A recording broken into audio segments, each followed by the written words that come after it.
settled. I want to interview Dr. Phil Jones. Has anyone seen Dr. Phil Jones? Climategate needs serious Now, filmmaker Phelim McAleer, remember him dressed as a polar bear, continuing to hunt for Climategate scientist Phil Jones. Remember him? He's the guy with the controversial emails that have folks questioning years of climate data.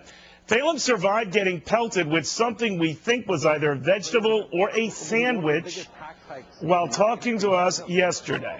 He is back with us from Copenhagen via Streambox. What's the latest? Have we ascertained what hit you and who hit you? Yes, what hit me, I don't know. It was either a salad box or a sandwich box.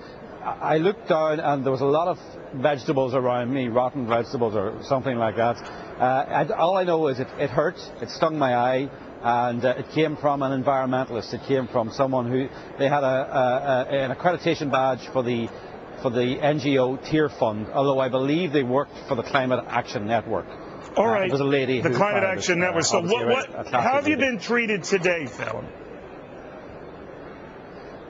Well, I've been keeping a lower profile, but I mean, I've been getting, you either get a lot of aggression or a lot of slam doors or a lot of backs of heads. People walk away. People don't want to talk about Climategate. They seem, they talk about other people being climate deniers. But I think the true deniers here are the people who are saying that Climategate is not relevant. Climategate is very relevant. We have senior scientists for the United Nations hiding data, deleting data, encouraging colleagues to hide the decline because it doesn't match their global warming ideology, and that's what it seems to be. So I just thought, as a journalist, I wasn't getting anywhere, so I thought I'll do what the environmentalists do, dress up as a polar bear, become a mascot, just create a bit of a stir to try and get Phil Jones and his supporters to come and, as a journalist and a filmmaker, answer some real hard questions that need to be answered before we go along this road of introducing this cap and trade and extreme taxation and extreme punitive sanctions on the development of America. And well, by the way, have you seen Phil Jones? Is he there? I haven't seen him. Somebody told me he was here. Most people who will talk to me say he's not here, but most people just won't discuss it. He's like the person who doesn't exist anymore. I've got a photograph of him. People are just walking away. They won't discuss him. They say no comment. I'm not allowed to talk about him. I'm not allowed to talk about that. Yeah, but Phelim, he was like their Elvis. He was their rock star. He was their darn close to their savior. And now he's persona non CEO. I don't know what's going on here, but let's say he's not there. Are there any other guys like you, Phelim, who are there seriously questioning a lot of the facts these guys are signing on to? There are. I think the worm has turned. I think there is a lot more skepticism among the journalists than there was. For example, Al Gore made a speech where he said Arctic ice is going to disappear within 5 years. The London Times was on him like a ton of bricks within 10 minutes.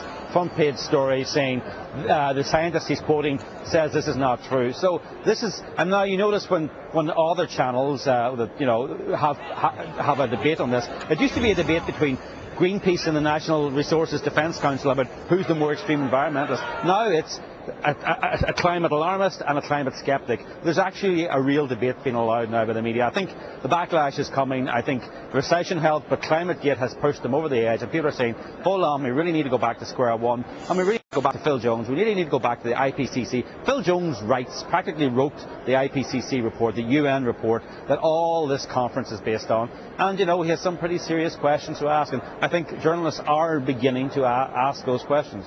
All right, well, things could have been worse for your family. You had a piece of fruit or a sandwich thrown at you. But, a healthcare protester, that dude, in a case here in the United States, had his finger bitten off. This is a big deal in this country. Take a look at this. I was confronted by somewhat of a deranged individual, and a scuffle ensued, and he ate my finger in the process. Do you count yourself lucky that didn't happen to you? I'm very lucky. I mean, look, whoever it was, I don't know whether it's Veggegate or Sandwichgate or whatever it was she fired at me.